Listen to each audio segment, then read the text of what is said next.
will have a water ceremony as part of our annual in-gathering service this year. And so for this service, you'll need a bowl, small or large, and a small container of water, or a large container of a small amount of water. So if you don't have those things with you, I encourage you to go ahead and run and grab those things now. The rest of these announcements are linked in our chat, and they're also available in our newsletter, so you won't be missing a whole lot. But I do have a few other things I want to lift up for us this morning, so let me share them with you.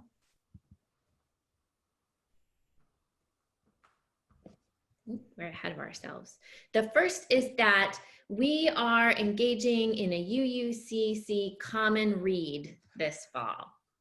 And so we're going to together read An Indigenous Peoples' History of the United States by Roxanne Dunbar Ortiz. Some of us have already started. We're gonna gather 3 times over 3 different Tuesdays in September and the beginning of October for an hour to talk about this book that we'll read in common together. So if you'd like to take part in that book group and that discussion, there's a link to register in your chat, and it's also in your September newsletter. So I encourage you, we've still got room in this group if you're interested, even if you haven't started reading yet, to sign up. And if you need a book, but you don't have a way to get this book, we do have some extra copies and some very generous members who have copies they're offering up to share. Next, I want to remind us that RE registration is open. We've got lots of families registered, but there's still some of you out there who might want to participate in religious exploration this year, and that registration is open. There's a link in the chat, as well as the September newsletter. And if you register for worship, for RE, you will get a link to a pre-worship family chapel with a short story for about 10 minutes before our weekly Sunday worship, and you'll get a take-home activity to do together as a family every week. So to receive those links and activities, sign up for RE today. Anyone's welcome, members or not, so feel free to invite your friends. And then finally, we will have a tech training for worship and program leaders after next week's Sunday service. So if you want to improve your Zoom skills, if you're thinking about being a worship associate, or you were a worship associate in person, but it really intimidates you to do it on Zoom, or you're leading a small group and you need some help navigating Zoom, join us in this coffee hour breakout group next Sunday after the service. Let me know that you want to attend, and we'll go over some Zoom basics, some virtual hosting basics together. And there ends our announcements. And now let us enter a space of worship.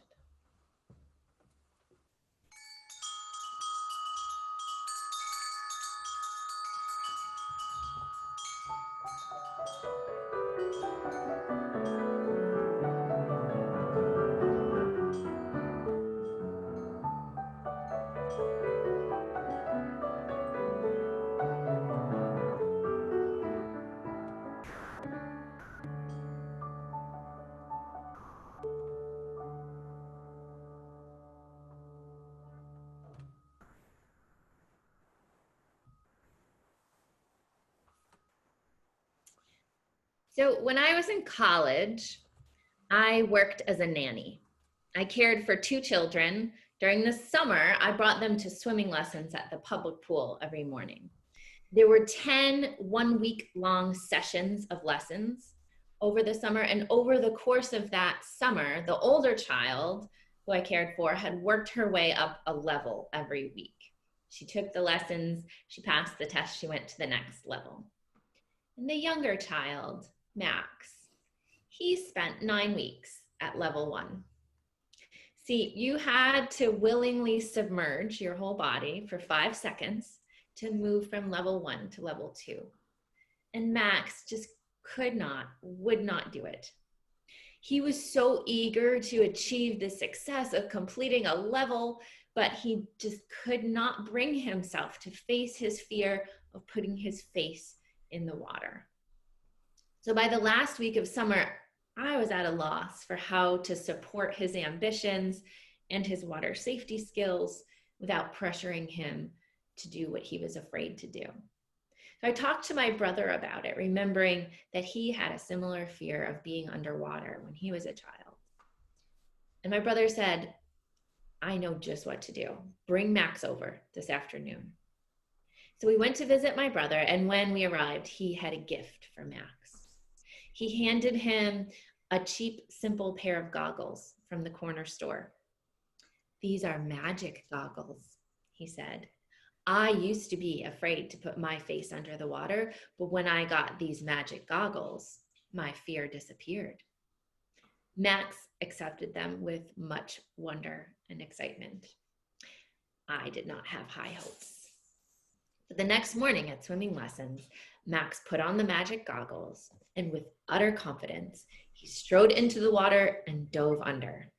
His fear was gone from him, and he passed level 1 with flying colors.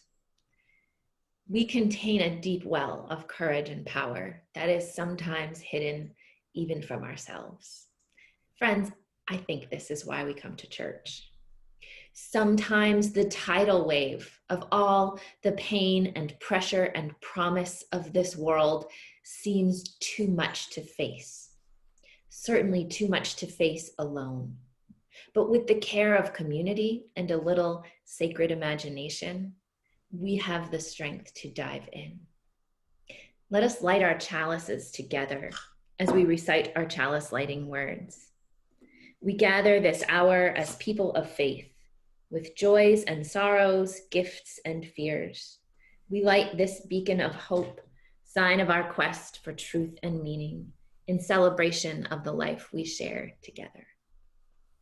And will you join with me in singing From Afar, our opening hymn, O Come, You Longing, Thirsty Souls.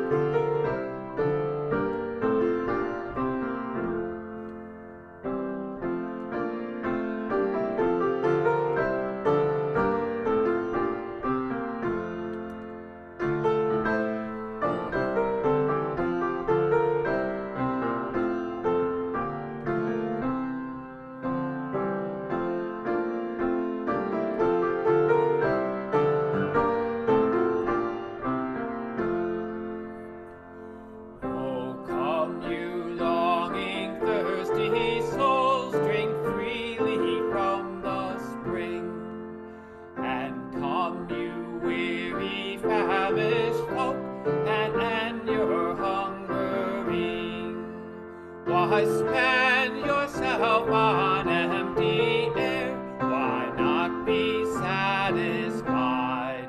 For everywhere a feast is spread, that's always at our side. For as the rain and snow above fall not in vanity, but for this purpose water earth to feed humanity, so shall the word of Spirit serve as seed within our loam, that we may bear so rich a yield as brings the harvest home. For we shall go in peace secure and leave in joy sublime. The hill outside will burst with song, the trees will clap in time. No more shall thorns and nettles grow, the bay tree and the pine shall sign for us the eternal name that makes the world a shrine.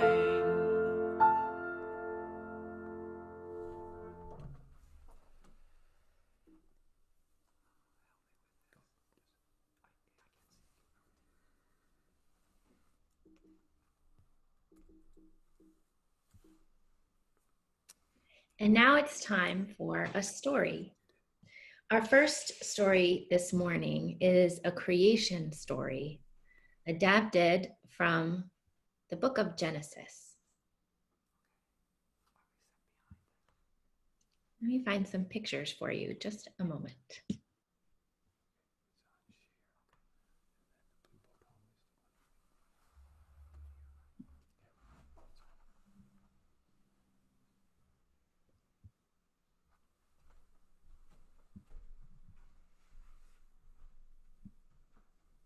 Here we are.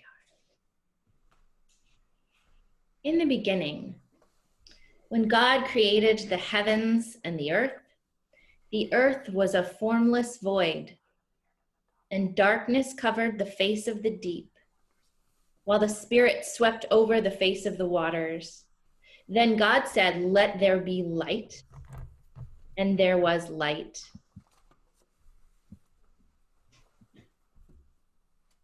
And God saw that the light was good, and separated the light from the darkness. On the second day, God separated waters from waters. God called the waters above sky. And God said that it was good. On the third day, God said, "Let the waters under the sky be gathered together in one place, and let dry land appear." And so it was. God called the dry land earth, and the waters that were gathered together were called the seas. And God saw that it was good. God said, "Let the earth put forth vegetation, plants yielding seed and fruit, and trees of every kind that bear fruit with seed in it." And it was so. On the fourth day, God said, let there be lights in the dome of the sky to separate the day from the night, and let them be signs for seasons and for days and for years. So the sun and the moon and the stars were created, and God saw that it was good. On the fifth day, God said, "Let the waters bring forth swarms of living creatures. Let birds fly above the earth in the dome of the sky." And so God created the sea monsters and every living creature that moves of every kind, and with which the waters swarm, and every winged bird of every kind. And God saw that it was good. On the sixth day, God said, "Let the earth bring forth living creatures of every kind, cattle and creeping things and wild animals of the earth of every sort." And it was so. And God saw that it was good. Then God said, "Let us make humankind in our image." And it was so. God saw everything created, and indeed it was very good. And thus the heavens and the earth were made, and all their multitude. God finished the work and rested on the seventh day. And here ends our first story. Now let us enter a time of quiet and meditation. I'm sorry, friends. Now is the time for giving in the spirit of generosity, followed by our time of centering and shared meditation. So this morning, our designated offering recipient is the Rochester Committee on Latin America, which this is a committee that seeks to build bridges between Rochester, New York community and the people of Latin America. Through its monthly presentations, speakers, films, and quarterly newsletters, the Rochester Committee on Latin America educates Rochester area residents about the culture, economics, and politics of the countries of Central and South America, Mexico, and the Caribbean, and the ways globalization, trade, and drug war policies impact the lives of their people. This committee also supports the work of frontline solidarity organizations and Latin America people's organizations working for justice and democracy in the global South. You can give this morning by sharing a donation on our website, and I will share that link in the chat now, or you can mail a check to the church. And in both cases, if you would note that your gift is for this morning's offering, then a quarter of it will be shared with that partner organization for this month. Thank you, friends, for your generosity.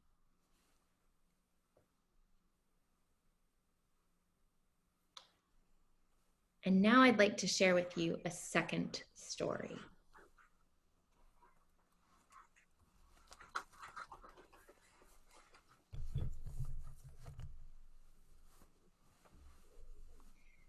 This is another creation story, a different creation story by the Potawatomi people, as told by Robin Wall Kimmerer. This is the story of Sky Woman falling. In the winter, when the green earth lies resting beneath a blanket of snow, this is the time for storytelling, and this is the story we tell. In the beginning, there was the sky world. She fell like a maple seed pirouetting on an autumn breeze. A column of light streamed from a hole in the sky world, marking her path where only darkness had been before. It took her a long time to fall. In fear or maybe hope, she clutched a tiny bundle in her hand. Hurtling downward, she saw only dark water below. But in that emptiness, there were many eyes gazing up at the sudden shaft of light.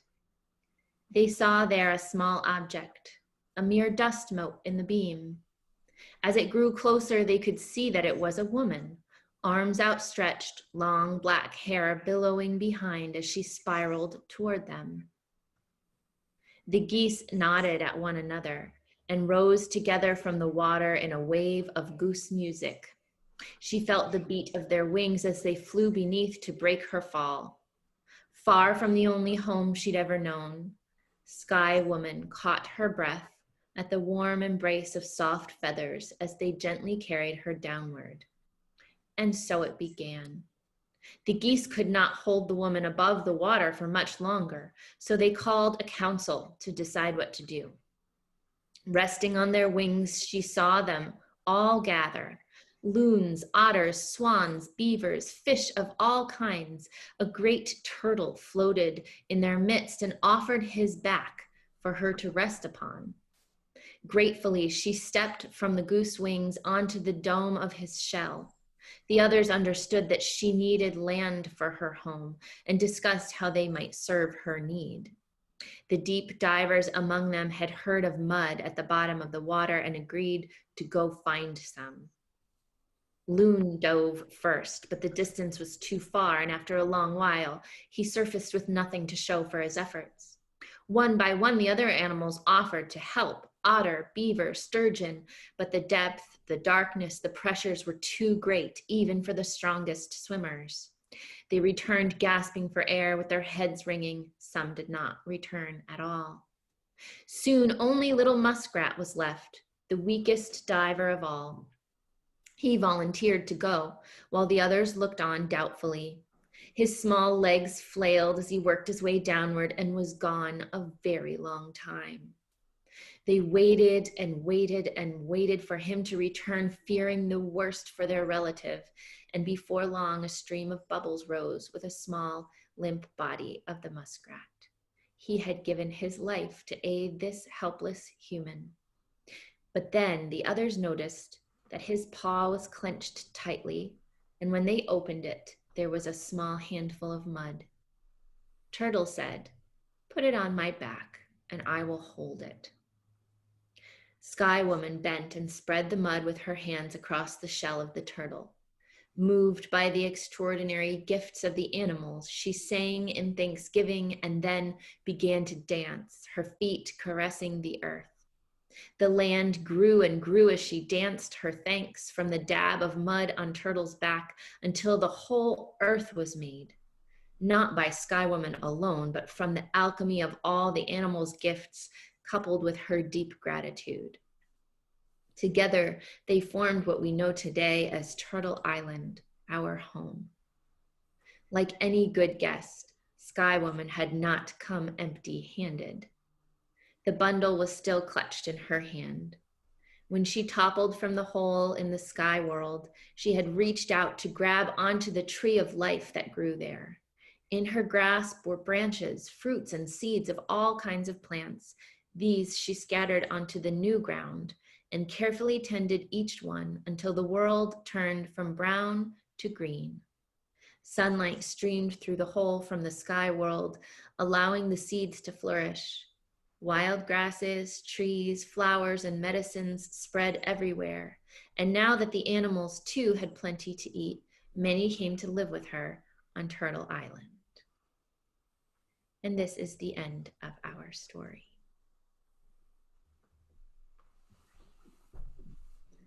I invite you now, friends, into a time of centering and meditation, followed by some shared silence.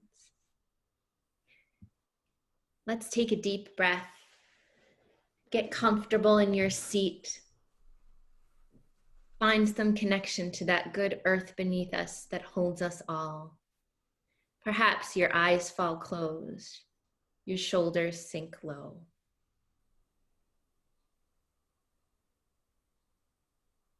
Between the pangs of childbirth, I thought of Tiamat, that ancient sea goddess of Babylon, split in half to create the world. Creation tore me apart and, oh, yup, screamed my every muscle. I get it now. I had forgotten for a moment the postscript those clever Semites added, and God said it was good. A world born out of the swirling waters of chaos, and God said it was good. A world with fat baby cheeks and sun-dappled forests and chamomile tea with rye toast and skinny dipping at sunrise just because you're 19. So utterly good, divinity weighed in to proclaim it so.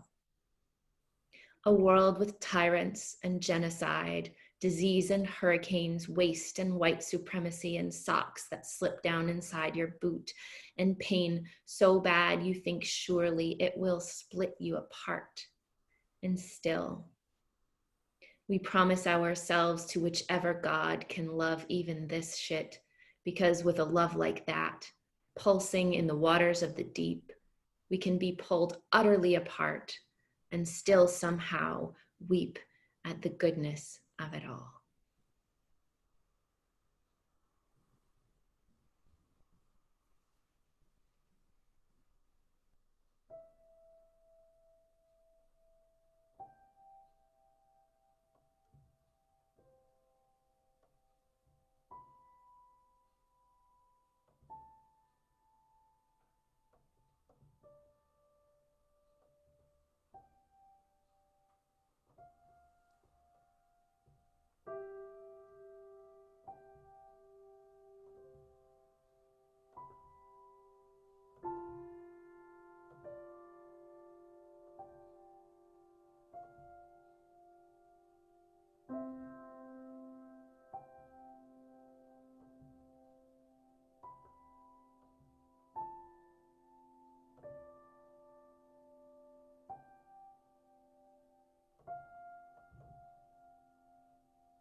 Spirit of life, come unto me. Sing in my heart all the stirrings of compassion. Blow in the wind, rise in the sea. Move in the hand, giving life in shape of justice. Roots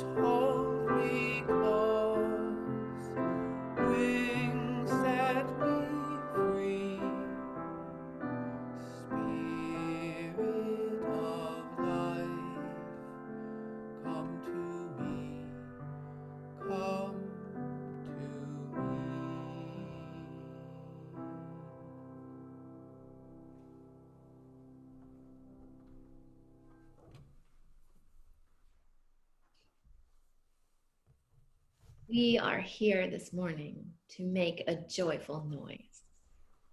And I wish that I could show up to this annual ingathering service with a message of untempered joy for you. I wish that I were here to call us into something easy, something light. I see no easy road to lead us down today, no gentle burdens to preach.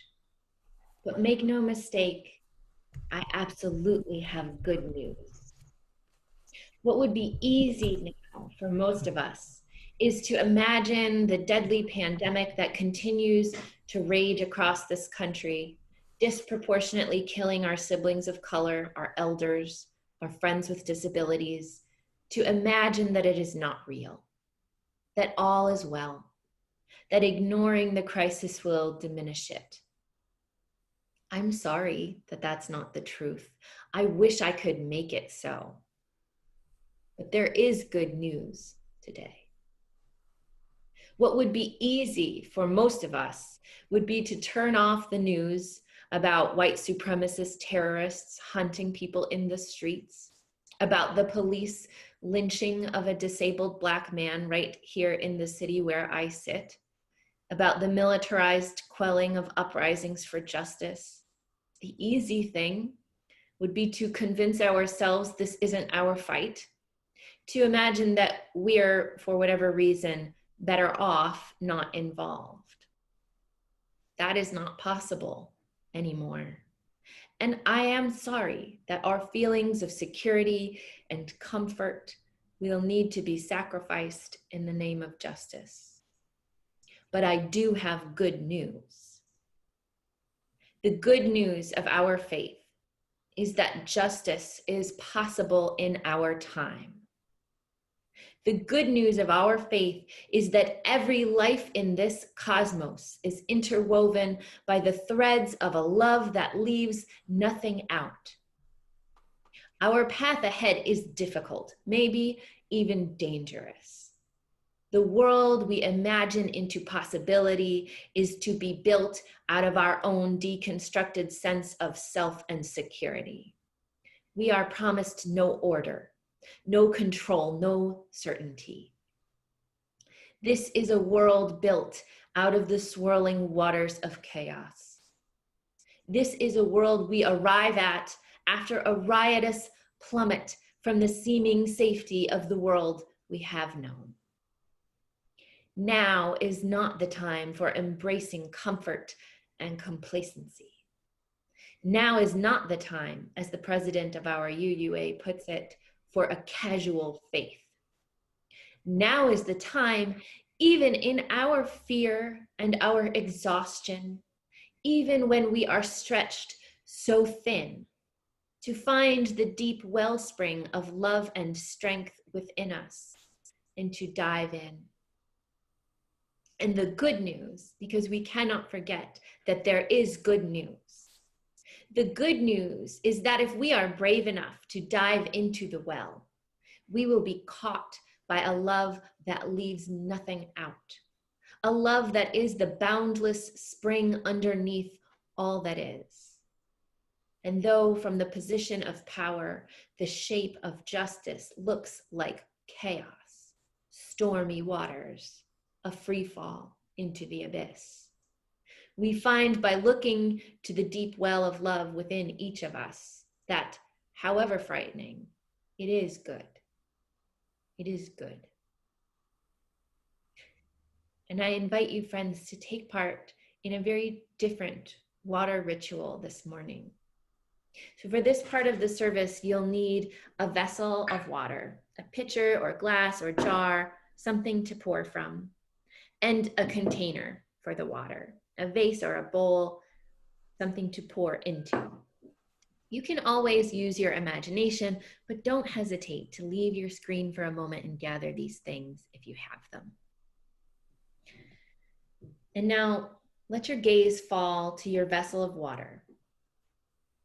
Let your eyes soften.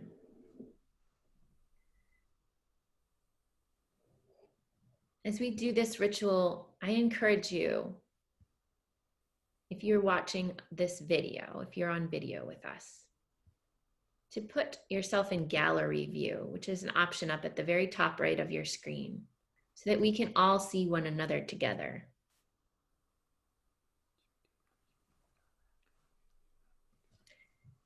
And then allow your breath to slow and draw your focus inward. Listen for that voice that sings into the deep well of your soul. You know what is held in your own heart. We can receive the gift of restoration from that wellspring within us again and again if we return to this practice of listening for that voice. If we gather ourselves each day at the well of our souls.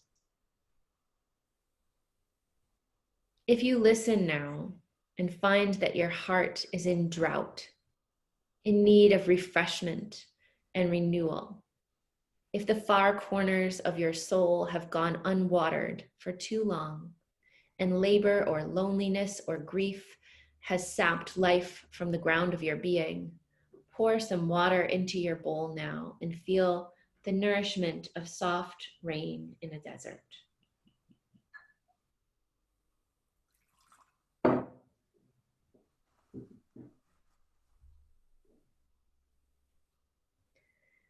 If you listen and hear that you are in a storm, the upheaval of wild winds blowing you in every direction, if the squalls of injustice and disease threaten to submerge you, pour some water into your bowl now.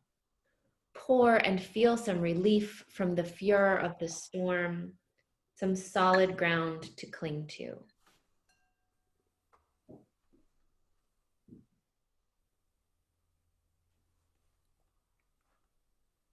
If you listen and discover within calm waters, waters that glimmer in the light and reflect truth back to you, waters that heal and hold and lift you in all the goodness of life and love, pour some water in your bowl now. Pour in gratitude for the calm and steady force of life within you, a place to return to in times of need. Now search within you for that thread of connection to all else. Water is life, and in the glorious interdependent web, all our lives are related. All life is connected. Pour some water in honor of the well of life, a deeper and wider well than even the furthest recesses of our own hearts and bodies. Even apart, we are woven together by life.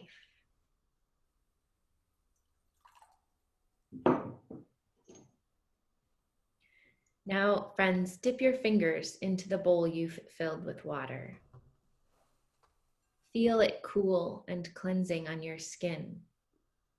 And bring a few drops of the water to the top of your head. Let them trickle down. May these small drops refresh us and remind us that we are never without the deep well that resides within us. Hold on to that feeling as you hear these words of blessing by Denise Levertov. Don't say there is no water to solace the dryness at our hearts. I have seen the fountain springing out of the rock wall and you drinking there. And I too, before your eyes, found footholds and climbed to drink the cool water. The woman of that place, shading her eyes, frowned as she watched, but not because she grudged the water, only because she was waiting to see we drank our fill and were refreshed. Don't say there is no water. The fountain is there among its scalloped green and gray stones. It is still there and always there, with its quiet song and strange power to spring in us up and out through the rock. May it be so.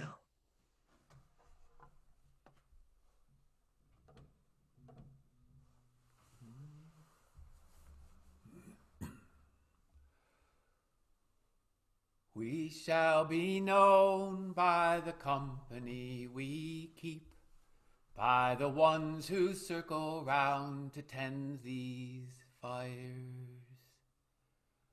We shall be known by the ones who sow and reap the seeds of change alive from deep within the earth. It is time now. It is time now that we thrive. It is time we lead ourselves into the well. It is time now, and what a time to be alive. In this great turning we shall learn to lead in love. In this great turning we shall lead in love.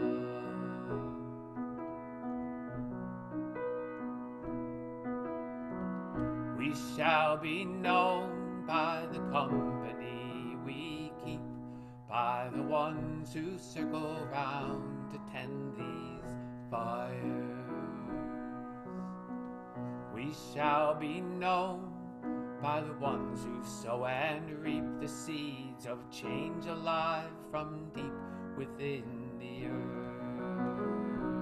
earth. It is time now. It is time now that we thrive. It is time we lead ourselves into the well.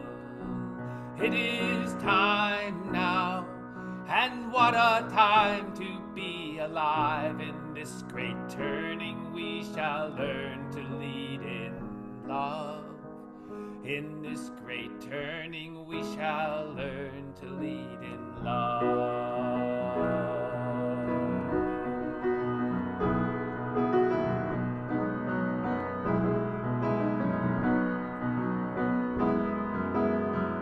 We shall be known by the company we keep, by the ones who circle round to tend these fires.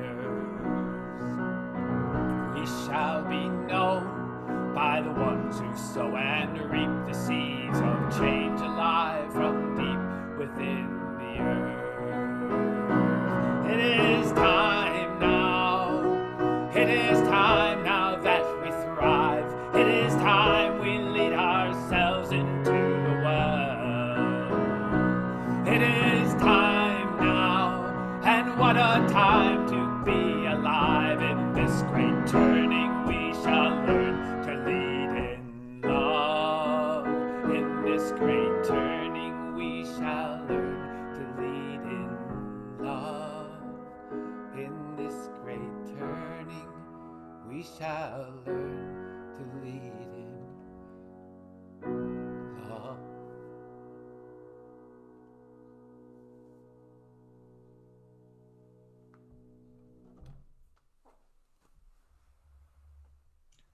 Friends, it is time now that we lead ourselves into the well.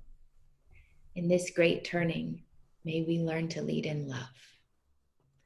Let's sing our closing hymn together, Blue Boat Home.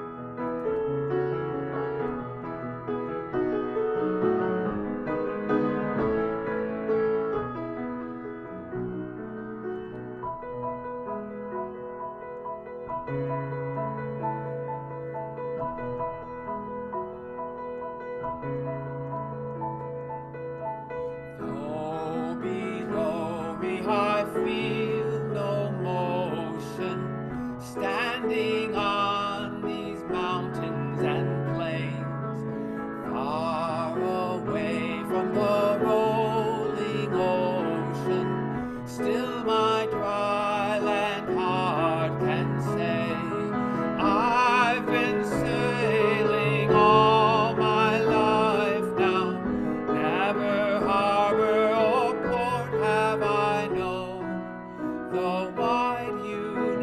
universe is the ocean I travel, and the earth is my blue boat home.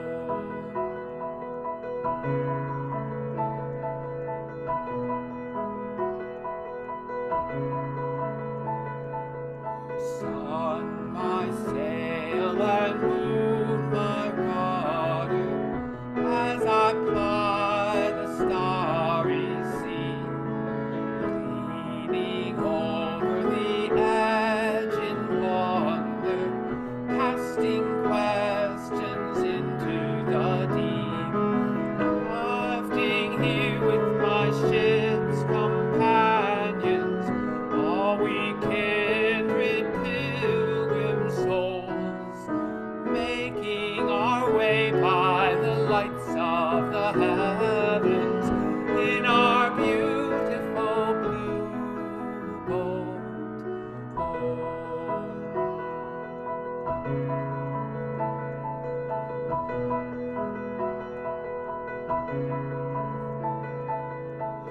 I give thanks to the waves upholding me, hail the great winds urging me on, greet the infinite sea before me, sing the sky my sailor song. I was born upon the fathoms, never harbor or port have I known. The wide universe is the ocean I travel, and the earth is my blue boat